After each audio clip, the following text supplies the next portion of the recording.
得知照顾福宝的是曾文奶爸，各地姨也暂时放下了心。他照顾熊猫已经有了15个年头，从初出茅庐什么都不懂的饲养员，再到连续6年获得最佳优秀员工的熊猫奶爸，10几年来，曾文奶爸参与饲养成活大熊猫150多只。另外，给幼崽戒奶他也是有一手。在大熊猫产崽高峰时期中，为了更好的照顾熊猫母亲与幼崽，曾文奶爸连续3天没有休息。他可以在没有其他人员的帮助下，成功的从熊妈手中带走幼崽。他的专业性是毋庸置疑的。曾文奶爸表示，干一行就要爱一行。他对每一只熊猫幼崽都细心呵护，会贴心的用手感知奶的温度后再喂给幼崽。不管是哪个阶段的熊猫，曾文奶爸都有饲养经验。福宝回国之前，姨们都在猜测谁会照顾他。毕竟福猪猪公主是各地猫粉的心头宝，她的一举一动大家都十分的关注。但看到官方发布出来的最新状态，我们福宝真的适应得很好。从它落地的那一，全体工作人员都拿出了100%的状态。除了平常吃的竹子和笋笋之外，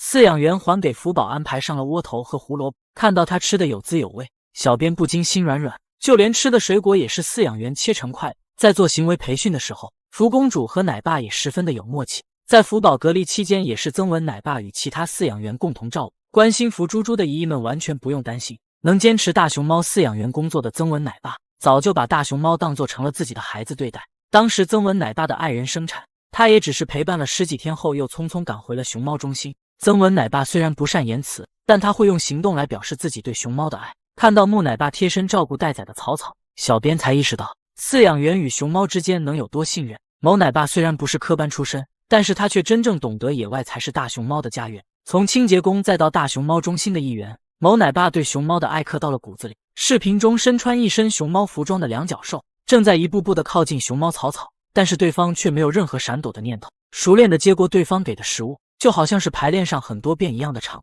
熊猫草草在野培期间产下了一只幼崽，因为照顾宝宝，他根本没有精力去寻找食物，于是某奶爸一大早就给他准备食物。奶爸自然的靠近抱崽的草草，递给他食物之后，奶爸便在一旁张罗，把竹笋和新鲜的竹子摆在草草的周围，他一伸手就能够到食物，而草草也习以为常，一人一熊的画面丝毫不违和。吃到一半，奶爸便把幼崽抱出来去检查身体，而他也只是在一旁看着，十分放心。某奶爸从小就对熊猫十分热爱，因为学历的原因，他就从中心的清洁工开始干起，而这一干就是9年。这段时间中，某奶爸对熊猫的爱意不减反增。汶川地震，大熊猫逃生到深山之中，某奶爸凭借着对山的熟悉找回了61只熊猫，也正因为他的努力，最终成为了基地正式的饲养员。熊猫晴星时常在野外失踪，只有某奶爸能成功找到它的下落。某奶爸对熊猫的爱也深深地感染了自己的儿子某长宇，他也成为了一名大熊猫饲养员。父子俩年复一年，日复一日地守护着大熊猫，对熊猫的爱也在一步步传承下去。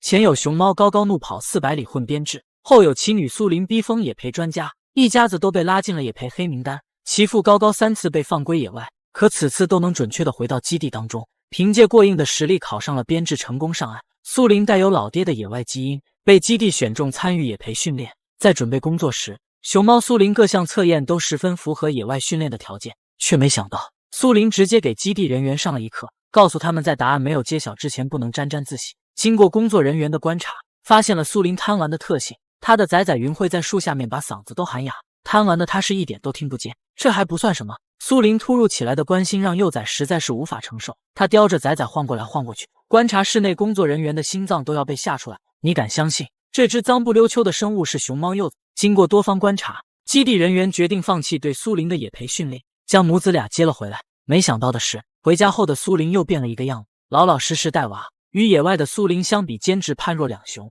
工作人员心想，原来他是能正常带娃的呀，这一举动让专家都无语了。看来在去野化的路上，老爹高高早就已经嘱咐过他。苏林也是牢牢地将考编制记在脑子中，无奈专家只好放弃了对他的野培计划。之后，苏林便在卧龙神树坪生活。就在去年，他成功地产下了一对双胞胎，只不过苏林的带娃模式依旧抓马。当双胞胎宝宝正式亮相的时候，猫粉们都震惊了，纷纷表示这2团煤球就是熊猫宝宝，并且妈妈倒是白白净净，就是孩子有点包浆，这回去洗澡要费不少水吧。